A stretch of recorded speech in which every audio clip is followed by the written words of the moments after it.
Welcome to Tech Unlock. In this video, we will see our next point which is distributed system. Next देखिए यहाँ पे distributed system is the collection of homogeneous or heterogeneous computer systems that are networked together for accessing various resources in the system. यहाँ पे देखिए distributed system क्या होता है, collection of systems होते हैं, मतलब अलग अलग सिस्टम आपके।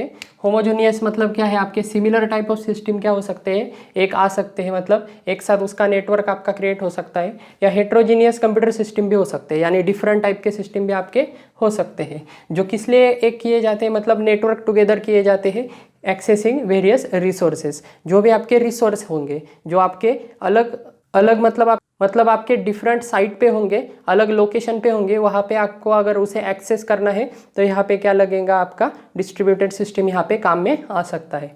नेक्स्ट देखिए, sharing of resources increases computation speed, functionality, availability and reliability. तो यहाँ पे देखिए, अगर एक नेटवर्क से आपके सभी डिफरेंट साइट्स या डिफरेंट कंप्यूटर सिस्टम आपके कनेक्टेड हो गए तो यहाँ पे सभी किस में होगा, आपका शेयरिंग में होगा। तो यहाँ पे आपके रिसोर्स भी क्या किए जाएंगे, आपके नेटवर्क में शेयर किए जाएंगे। अगर रिसोर्स शेयर किए गए तो यहाँ पे देखिए क्या क्या उसके बेनिफिट्स होंगे। यहाँ पे देखिए कंप्यूटेशन स्पीड बढ़ेगा आपका, मतलब प्रोसेसिंग पावर बढ़ेगी, उसकी फंक्शनैलिटी बढ़ेगी, मतलब ज़्यादा से ज़्यादा आप क्या कर सकते हैं, रिसोर्स को यूटिलाइज कर सकते हैं। अवेलेबिलिटी भी बढ़ेगी, अवेलेबल भी हो सकते हैं एट ए टाइम, क्योंकि आप फिजिकली उसे कनेक्ट नहीं कर रहे हैं, आप नेटवर्क के थ्रू क्या कर रहे हैं, यहाँ पे कनेक्ट कर रहे हैं। और यहाँ पे देखिए रिलायबिलिटी भी होगी, मतलब आप उस पर रिलाई कर सकते हैं। नेक्स्ट देखिए, द कंप्यूटर और nodes in a distributed system में vary in size and functions. और आपके कंप्यूटर्स या आप डिफरेंट टाइप के नोड्स आपके क्या हो सकते हैं, डिस्ट्रीब्यूटेड सिस्टम में वेरी कर सकते हैं इन साइज एंड फंक्शंस। मतलब कोई नेटवर्क ऐसा भी हो सकता है आपका डिस्ट्रीब्यूटेड सिस्टम का कि बहुत बड़ा नेटवर्क है, या कोई आपका बहुत ही सिंपल नेटवर्क सिस्टम भी यहाँ पे हो सकता है। फॉर एग्जाम्पल यहाँ पे देखिए general structure of distributed system. यहाँ पे देखिए एक डायग्राम दी है उन्होंने। फर्स्ट है यहाँ पे साइट ए, सेकंड है यहाँ पे साइट बी, और थर्ड है यहाँ पे साइट सी। यहाँ पे देखिए सभी साइट आपके किससे कनेक्टेड है, नेटवर्क से कनेक्टेड है। और यहाँ पे देखिए यहाँ पे सर्वर साइड है और यहाँ पे क्लाइंट मशीन है। सर्वर साइड की मशीन पे क्या हो रहा है, यहाँ पे आप सर्वर साइड से क्लाइंट साइड क्या कर सकते हैं, यहाँ पे सिंपली क्लाइंट आपका यहाँ पे मैसेज सेंड एंड रिसीव कर सकता है, मतलब सेंडिंग एंड रिसीविंग क्या हो सकता है, यहाँ पे हैपन हो सकता है। किसके थ्रू, आपके नेटवर्क के थ्रू। समझ में आ रहा है, कनेक्टिंग मीडियम क्या है, यहाँ पे आपका नेटवर्क है। और यहाँ पे कम्युनिकेशन हो सकता है डायरेक्टली आपका क्लाइंट टू सर्वर। और लास्ट देखिए यहाँ पे थर्ड साइट है आपकी रिसोर्सेज। रिसोर्सेज मतलब क्या है, सपोज यहाँ पे मेरा प्रिंटर है, प्रिंटर क्या होगा, यहाँ पे आपका रिसोर्स होगा। सपोज मेरा यहाँ पे प्रिंटर है आपका रिसोर्स, और ये अलग लोकेशन पे है, मतलब ये सपोज अलग बिल्डिंग में है, ये अलग बिल्डिंग में है, और ये आपका अलग बिल्डिंग में है। तो यहाँ पे क्या होगा, अलग लोकेशन पे होने के बावजूद भी आप इसे क्या कर सकते हैं, उस प्रिंटर को एक्सेस कर सकते हैं। कैसे, क्योंकि ये किससे कनेक्टेड है, आपके नेटवर्क से कनेक्टेड है। समझ में आ रहा है। यहाँ पे देखिए general structure of distributed system, simple diagram है, आई होप आपको समझ में आ गई होगी। तो यहाँ पे देखिए उसके क्या क्या एडवांटेजेस है या मेजर फैक्टर कौन से हैं वो हम देखेंगे। यहाँ पे देखिए following are 4 major reasons for building distributed system. यहाँ पे देखिए 4 ऐसे रीजन होते हैं जिनके कारण ये डिस्ट्रीब्यूटेड सिस्टम बनाना क्या होता है, बेनिफिशियल होता है। फर्स्ट है आपका रिसोर्स शेयरिंग। ऑब्वियसली यहाँ पे क्या होगा, रिसोर्स शेयरिंग होगा, क्योंकि किससे कनेक्टेड है, आपके नेटवर्क से कनेक्टेड है। ये नेटवर्क आपका कोई भी हो सकता है, डिफरेंट टाइप के नेटवर्क होते हैं, आपको मालूम होगा। नेक्स्ट देखिए, if a number of different sites are connected together, then the user at one site may be able to access the resources available at other site। यहाँ पे देखिए एक अलग लोकेशन का यूजर एक अलग लोकेशन का रिसोर्स क्या कर सकता है, सिंपली शेयरिंग होने की वजह से एक्सेस कर सकता है। सेकंड देखिए, नेक्स्ट है हमारा computation speed up. The particular computation can be partition into interdependent sub computations which can run concurrently. यहाँ पे देखिए आपका कोई भी कंप्यूटेशन है, पर्टिकुलर कोई भी आपका सिस्टम है, उसे हम क्या कर सकते हैं, पार्टीशन कर सकते हैं इंटरडिपेंडेंट सब कंप्यूटेशन में। फॉर एग्जांपल आपके यहाँ पे मल्टीपल मशीन्स हो सकते हैं, तो अगर आपको कोई रिसोर्स एक्सेस करना है, रिसोर्स मतलब सपोज आपको यहाँ पे कोई आपका स्टोरेज डिवाइस भी हो सकता है, उस पर आपको कुछ ऑपरेशन सपोज यहाँ पे परफॉर्म करना है, तो यहाँ पे स्टोरेज भी हो सकता है। सपोज आपने सब कंप्यूटेशन सिस्टम में ही आपने अगर उसे डिवाइड कर दिया, मतलब कोई टास्क है आपका, कुछ भी टास्क होगा आपका, तो वो जॉब आपने क्या कर दिया, मल्टीपल सिस्टम ने आप में क्या कर दिया, डिवाइड कर दिया, तो उससे क्या होगा, आपका स्पीड अप क्या होगा, यहाँ पे इंक्रीज होगा। क्योंकि आपने क्या किया है, एक तो आप डायरेक्टली उसे एक्सेस कर सकते हैं, लेकिन आपने क्या किया कि इस सिस्टम में ही हमने क्या किया, उसे डिवाइड कर दिया मल्टीपल सब सिस्टम में। समझ में आ रहा है? एक पूरा सिस्टम है, उसमें आपके मल्टीपल्स कंप्यूटर हो सकते हैं, उसमें आपने क्या किया, यहाँ पे डिवाइड कर दिया सब सिस्टम में, जो क्या कर सकता है, कॉन्करेंटली एट ए टाइम आपके वर्क क्या कर सकता है, यहाँ पे कैरिड आउट कर सकता है। तो इस वजह से यहाँ पे ऑटोमेटिकली आपका स्पीडअप क्या होगा, कंप्यूटेशन मतलब प्रोसेसिंग की टाइमिंग क्या होगी, यहाँ पे इंक्रीज होगी। आपका ज़्यादा से ज़्यादा यहाँ पे प्रोसेस किया जाएगा आपका डेटा। समझ में आ रहा है? ज़्यादा से ज़्यादा डेटा आपका प्रोसेस होगा कॉन्करेंटली। नेक्स्ट थर्ड देखिए, reliability. In distributed system, if one site fails, then the remaining site can continue operating and hence the reliability is improved. यहाँ पे देखिए, अगर कोई साइट आपकी फेल हो गई, सपोज यहाँ पे आपका क्लाइंट क्या कर रहा है, यहाँ पे रिसोर्स एक्सेस कर रहा है, अगर यहाँ पे आपका सर्वर फेल भी हो गया, या सिंपली यहाँ पे अगर आपकी कोई दूसरी साइट यहाँ पे अगर नेटवर्क से कनेक्टेड है आपके, तो वो साइट अगर फेल हो गई तो इसका इफेक्ट आपके इस साइट पे नहीं पड़ेगा। क्यों? क्योंकि ये सभी किससे कनेक्टेड है, आपका सेंट्रल डिवाइस कौन है यहाँ पे, मतलब आपका सेंट्रल कनेक्टिंग मीडियम क्या है, यहाँ पे नेटवर्क है। तो इस नेटवर्क, जब तक ये नेटवर्क आपका फेल नहीं होता तब तक इस साइट के फेल होने से कुछ फर्क नहीं पड़ेगा। तो ये ऑटोमेटिकली इसका काम क्या करता रहेगा, ये पूरा करता रहेगा। मतलब एक साइट पूरी फेल भी हो गई तो दूसरी साइट क्या रहेगी, आपकी एक्टिव रहेगी, क्योंकि आपका नेटवर्क क्या है, लाइव है, ऑनलाइन है। समझ में आ रहा है? वही दिया है यहाँ पे, रिलायबिलिटी क्या है, यहाँ पे इंक्लूडेड है, मतलब आप उस पर रिलाई कर सकते हैं, आप उस पर डिपेंड हो सकते हैं उस सिस्टम पे। नेक्स्ट देखिए, लास्ट है आपका fourth, communication. When various sites are connected together, users can exchange information with the help of communication network. और यहाँ पे देखिए, जब आपके डिफरेंट साइट एक दूसरे से कनेक्टेड हो जाएंगे तब आपका एक सिस्टम दूसरे सिस्टम से क्या कर सकता है, सिंपली कम्युनिकेशन कर सकता है। रिसोर्स का अलग पॉइंट है, लेकिन यहाँ पे 1 to 1 कनेक्शन क्या होगा, यहाँ पे फॉर्म हो सकता है। फॉर एग्जांपल, क्लाइंट को कुछ डेटा चाहिए, कुछ फाइल का एक्सेस चाहिए, तो वो सर्वर से डायरेक्टली मांग सकता है, क्योंकि ये किससे कनेक्टेड है, क्लाइंट और सर्वर दोनों। कनेक्टिंग मीडियम क्या है, दोनों में नेटवर्क है। ठीक है, general structure of distributed system, simple diagram है। आई होप आपको ये कंसेप्ट समझ में आ गई होगी, डिस्ट्रीब्यूटेड सिस्टम। इसके बाद देखेंगे हम हमारे special purpose systems.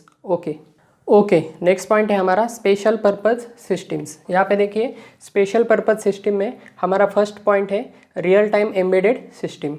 Real time system में यहाँ पे देखिए, फर्स्ट पॉइंट है हमारा, embedded systems have very specific task and have little और नो यूज़र इंटरफेस। यहाँ पे देखिए, एम्बेडेड सिस्टम क्या होते हैं, ऐसे सिस्टम होते हैं कि जिनका इंटरफेस बहुत ही कम होता है या नहीं भी हो सकता। नेक्स्ट देखिए, they are found in different devices such as microwave ovens, robots, car engines ETC। तो यहाँ पे देखिए, माइक्रोवेव ओवन ये क्या होते हैं, इनमें एक एम्बेडेड सिस्टम होती है, मतलब एक प्रोग्राम किया होता है जो क्या होता है, आपका फिक्स होता है, और उसी के अनुसार वो क्या करता है, काम करता है। उसकी पूरी लाइफ टाइम वो क्या करेगा, उसी प्रोग्राम को फॉलो करेगा। फॉर एग्जांपल, आपका माइक्रोवेव ओवन हो गया, उसमें क्या किया होगा, वहाँ पे प्रोग्राम सेट किया होगा कि अगर हमने अगर टाइम लगा दिया कि कितने टाइम के लिए आपका कुक होना चाहिए या कितने टाइम के लिए आपका बेक होना चाहिए, केक के लिए अलग ऑप्शन आएगा, बेकिंग का अलग आएगा, आपके ग्रिलिंग का अलग आएगा। ठीक है, अलग अलग ऑप्शन यहाँ पे हो सकते हैं ओवन्स के लिए। यहाँ पे आपका वॉशिंग मशीन भी इसमें आ सकता है, वॉशिंग टाइम उसमें डिफाइन होगा, सोकिंग टाइम डिफाइन होगा, बाद में स्पिन होगा मतलब आपके क्लोथ्स क्या होंगे, यहाँ पे ड्राई किए जाएंगे, उसका अलग फंक्शन होगा। ठीक है, अलग अलग यहाँ पे क्या होते हैं, एम्बेडेड सिस्टम में ऐसे प्रोग्राम किए होते हैं कि उस फंक्शनैलिटी के अनुसार वो क्या करते हैं, वहाँ पे वर्क करते हैं। 10 मिनट्स के लिए आपका वॉश होगा, 10 मिनट्स के लिए आपका स्पिन होगा, जो भी है उसकी फंक्शनैलिटी के अनुसार यहाँ पे क्या करेंगे, वो काम करेंगे। नेक्स्ट देखिए, embedded systems almost run real time operating system. और यहाँ पे देखिए, एम्बेडेड सिस्टम में क्या होते हैं, उनकी एक ऑपरेटिंग सिस्टम होगी, जो भी होगी आपकी, जनरली आपकी क्या होती है, लिनक्स होती है। और यहाँ पे जो भी उसमें प्रोग्रामिंग की गई है, बहुत ही स्मॉल पोर्शन ऑफ क्या होता है, यहाँ पे जनरली ऑपरेटिंग सिस्टम होती है। और जो भी आपका प्रोग्रामिंग की है उसे वो क्या करती है, एग्जीक्यूट करने का सिंपली क्या करती है, काम करती है। उसमें मेमोरी भी होती है, लेकिन बहुत ही क्या होते हैं, सब लिमिटेड होते हैं, क्योंकि उनका काम क्या होता है, सिंपली फिक्स होता है। आपके कंप्यूटर सिस्टम की तरह यहाँ पे डिफरेंट नंबर ऑफ एक्टिविटीज़ यहाँ पे परफॉर्म नहीं किए जाते। आपके एम्बेडेड सिस्टम क्या होते हैं, एक पर्टिकुलर वर्क के लिए क्या किए जाते हैं, डिजाइन किए जाते हैं। तो नेक्स्ट देखिए, the fix time requirement is place on the operation of a processor in real time system. यहाँ पे देखिए, रियल टाइम सिस्टम में क्या किया जाएगा, कोई भी एक टाइम यूनिट क्या किया जाएगा, यहाँ पे फिक्स किया जाएगा, और उस टाइम यूनिट में सिंपली वो क्या होगा, वो प्रोसेसर उसका ऑपरेशन क्या करेगा, सिंपली फॉलो करेगा। नेक्स्ट देखिए, So much systems are used in control device in dedicated applications such as display systems, medical imaging systems, automobile engine, fuel injection systems, home appliances controller and weapon systems. यहाँ पे देखिए बहुत सारे आपके application यहाँ पे आ सकते हैं जो किस कैटेगरी में फॉल करते हैं, आपके एम्बेडेड सिस्टम में फॉल करते हैं। मेडिकल एप्लीकेशन में भी आपको मालूम होगा जो NRI वगैरह जो भी रिपोर्ट आते हैं आपके, जो भी वो मेडिकल पे क्या होते हैं यहाँ पे ECG वगैरह स्कैन वगैरह जो होता है वो सभी क्या होते हैं आपके डिस्प्ले यूनिट होते हैं। उनमें भी क्या होता है एक आपका प्रोसेसर होगा जिन्हें हम क्या कहते हैं, एक एम्बेडेड सिस्टम कहते हैं, जो क्या करते हैं एक पर्टिकुलर वर्क के लिए क्या किया जाता है, बनाया जाता है। समझ में आ रहा है? यहाँ पे अलग अलग एप्लीकेशन के एग्जाम्पल दिए हैं। इन real time system processing must be done with in the defined constraints और सिस्टम विल फेल। यहाँ पे देखिए डिफाइंड कंस्ट्रेंट में उसे क्या करना चाहिए, काम करना चाहिए। रियल टाइम यहाँ पे देखिए उसके नाम में उसका मतलब है रियल टाइम एम्बेडेड सिस्टम। यहाँ पे टाइम के लिए यहाँ पे बहुत ही इंपॉर्टेंस है। फॉर एग्जांपल यहाँ पे देखिए अगर आपकी वेपनरी सिस्टम होगी, यहाँ पे देखिए आपकी वेपनरी सिस्टम अगर होगी तो यहाँ पे क्या होगा, उसमें टाइमिंग बहुत ही इंपॉर्टेंट है। क्योंकि सपोज आर्मी में कोई ऐसे वेपन हो सकते हैं कि जो क्या है रॉकेट लॉन्चर है सपोज, तो उसमें अगर हमने बटन प्रेस किया, मतलब जो भी आपके ऑफिसर है उन्होंने अगर बटन प्रेस किया तो यहाँ पे क्या होना चाहिए, रॉकेट इनिशियल टाइम में जो भी उसमें टाइम लिमिट सेट किया है, मतलब विद इन अ सेकंड और within a millisecond वहाँ पे क्या होना चाहिए, वहाँ पे एक्शन परफॉर्म होनी चाहिए। अगर यहाँ पे डिले हुआ तो यहाँ पे आपका लाइफ का भी लॉस हो सकता है। समझ में आ रहा है? तो यहाँ पे बहुत ही बड़ा इम्पैक्ट यहाँ पे क्रिएट हो सकता है। यहाँ पे डिले नहीं चलता, यहाँ पे टाइम क्या होता है, रियल टाइम बहुत ही इंपॉर्टेंट होता है। समझ में आ रहा है? जब भी यहाँ पे कोई एप्लीकेशन ऐसे होते हैं आपकी वेपनरी सिस्टम हो गई जिनमें क्या होता है, टाइम बहुत ही इंपॉर्टेंट होता है। नेक्स्ट देखिए, a real time system functions correctly only if it is returns the correct result with in its time constraint. और यहाँ पे देखिए रियल टाइम सिस्टम क्या होगी, आपकी करेक्टली फंक्शन करेगी।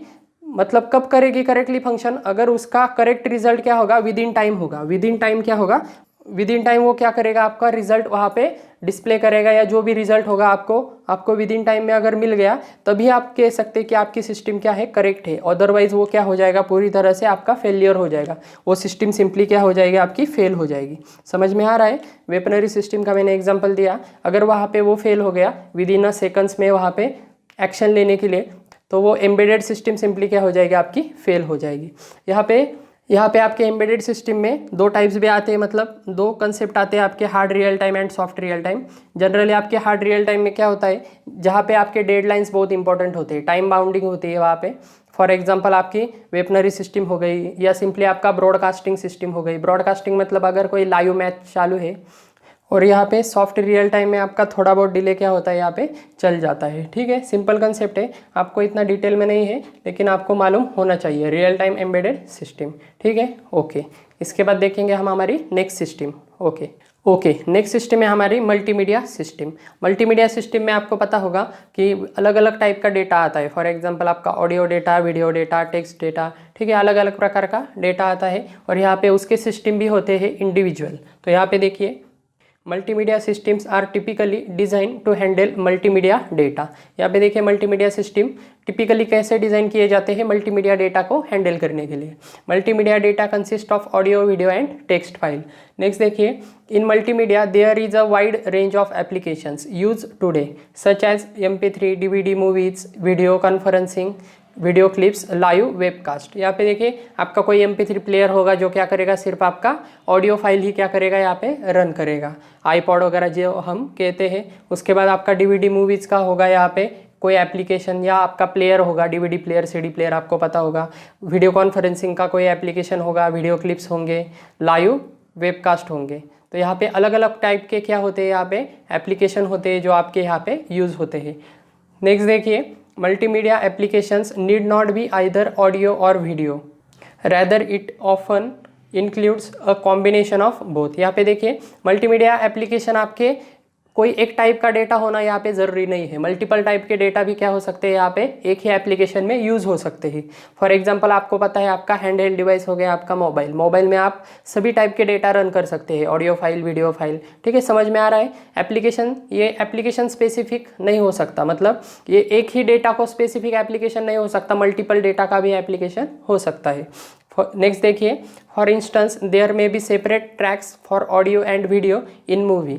और यहाँ पे देखिए ऑडियो एंड वीडियो के लिए सेपरेट ट्रैक्स हो सकते हैं मूवी के लिए। आपको पता होगा डब किए जाते हैं मूवीज़, अलग अलग ट्रैक क्या किए जाते हैं, यहाँ पे ऐड किए जाते हैं।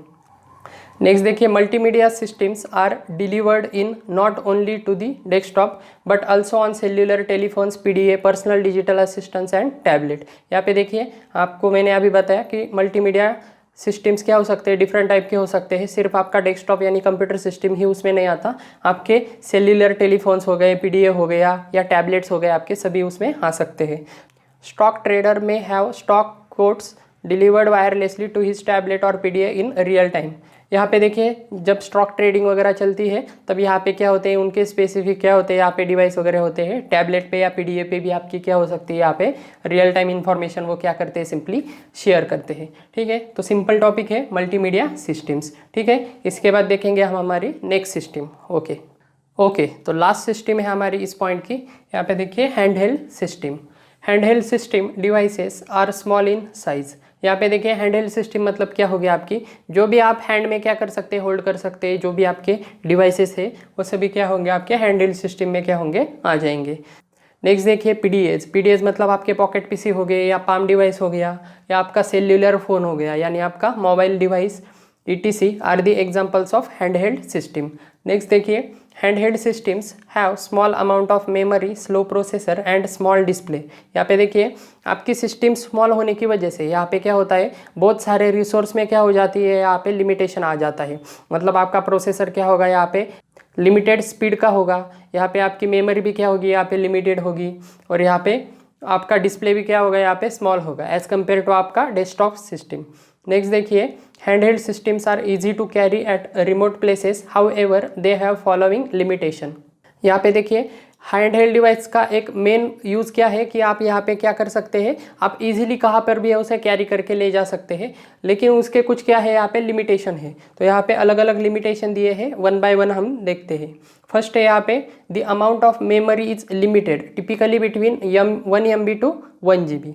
यहाँ पे देखिए आपके हैंडहेल्ड डिवाइस की मेमोरी जनरली क्या होती है, लिमिटेड होती है। For example 1 MB to 1 GB यहाँ पे उन्होंने दिया है। लेकिन अब जो हमारे मोबाइल सिस्टम है, आपकी टेक्नोलॉजी भी क्या हो गई है, बहुत इवॉल्व हो गई है। इस वजह से आपके मोबाइल डिवाइस में भी आप क्या हो रहे हैं, 4 GB 8 GB के मेमोरी मॉडल्स क्या हो गए यहाँ पे अवेलेबल है आपकी मेन मेमोरी के। तो यहाँ पे लेकिन as compare to desktop system जिसमें हम 32 GB 64 GB भी हम यूज़ करते हैं, उतने लेवल की एडवांसमेंट अभी तक नहीं हुई है। तो एज़ कम्पेयर टू आपके डेस्कटॉप सिस्टम ये क्या है, आपकी मेमोरी क्या होती है, जनरली लिमिटेड, मतलब यहाँ पे स्मॉल ही होगी हर बार। समझ में आ रहा है, यहाँ पे आपकी as compare to our computer system, our desktop system, आपकी टिपिकली मेमोरी यहाँ पे क्या होगी, हैंडहेल्ड डिवाइस में स्मॉल ही होगी। नेक्स्ट देखिए hence operating system and application must manage the memory more efficiently. यहाँ पे देखिए मेमोरी कम होने की वजह से आपके एप्लीकेशन और यहाँ पे आपके ऑपरेटिंग सिस्टम ने भी आपकी मेमोरी यूटिलाइज करनी चाहिए और आपके एप्लीकेशन ने भी क्या करनी चाहिए, यहाँ पे कम से कम यूज़ करनी चाहिए। आपके अब यहाँ पे आपको पता होगा एप्लीकेशन की साइज़ भी अब यहाँ पे आपकी बहुत बड़ी आती है। फॉर एग्जांपल कोई गेमिंग एप्लीकेशन हो गया तो उन्हें ज़्यादा मेमोरी रिक्वायरमेंट होती है। आपके ग्राफिक्स भी क्या होते हैं, उसमें बहुत ही बढ़िया होते हैं। और आपके ऑपरेटिंग सिस्टम में भी आपके ऑपरेटिंग सिस्टम को चलाने के लिए भी उसे क्या लगेगी, मेमोरी लगेगी। फॉर एग्जाम्पल आपकी एंड्रॉयड ऑपरेटिंग सिस्टम हो गई, या आपका अगर एप्पल का फ़ोन होगा तो उसके iOS हो गई, उसकी एप्पल 9 हो गया या 10 हो गया, जो भी उसका वर्जन होगा वो क्या होंगे, उसके ऑपरेटिंग सिस्टम हो गए। सिम्बियन OS भी आती है, ठीक है, अलग अलग टाइप के आपके ऑपरेटिंग सिस्टम होते हैं, उनके लिए भी क्या होती है, यहाँ पे मेमोरी रिक्वायरमेंट होती है। नेक्स्ट देखिए the processor speed is less which is a fraction of speed of a processor in PC. यहाँ पे देखिए एज कम्पेयर टू आपके पर्सनल कंप्यूटर का अगर हम प्रोसेसर कंपेयर करें तो आपका हैंडहेल्ड डिवाइस का प्रोसेसर का स्पीड क्या होगा, ऑब्वियसली लेस होगा, क्योंकि यहाँ पे वो लिमिटेड साइज़ में हम क्या कर रहे हैं, वहाँ पे यूज़ कर रहे हैं। और यहाँ पे अगर हम ज़्यादा स्पीड का प्रोसेसर लेंगे तो आपका डिवाइस भी क्या हो जाएगा, हीटअप हो जाएगा ज़्यादा। ठीक है, तो यहाँ पे हम जनरली क्या करते हैं, आपके मोबाइल डिवाइस में भी अब यहाँ पे नाउडेज आपको अलग अलग स्पीड के प्रोसेसर आपको देखने के लिए मिल रहे हैं। कॉलकॉम प्रोसेसर हो गया, जो भी आपके मोबाइल डिवाइस है उसमें क्या होता है, आपके क्वाड कोर प्रोसेसर भी आते हैं, ड्यूअल कोर प्रोसेसर भी आते हैं। लेकिन एज कम्पेयर टू आपके पर्सनल कंप्यूटर जिसमें क्या होते हैं आपके 16 कोर 32 कोर्स के क्या होते हैं, यहाँ पे प्रोसेसर होते हैं, जो क्या है कंपैरेटिवली आपके मोबाइल से क्या है, ऑब्वियसली फास्टर है। तो यहाँ पे ये क्या हो गया, आपका हैंडल डिवाइस के लिए लिमिटेशन हो गया। नेक्स्ट देखिए to include a faster processor use would require larger battery. यहाँ पे देखिए आपके फास्टर प्रोसेसर का यूज़ करने के लिए आपको क्या लगेगी, लार्ज बैटरी भी लगेगी, which would take up more space and would have to be charge more frequently. यहाँ पे देखिए जो क्या लेगी, ऑब्वियसली आपका स्पेस ज़्यादा लेगी, मतलब आपका स्पेस ऑब्वियसली बढ़ जाएगा क्योंकि बैटरी की साइज़ अगर बड़ी होगी, फॉर एग्जांपल आपकी 6000 mAh की बैटरी है या 5000 mAh की बैटरी है, तो यहाँ पे उसकी साइज़ भी क्या होगी, यहाँ पे ग्रेटर हो जाएगी, बढ़ जाएगी, और यहाँ पे उसका रिचार्ज फ्रिक्वेंटली रिचार्ज करने का टाइम भी यहाँ पे क्या हो जाएगा, यहाँ पे बढ़ जाएगा।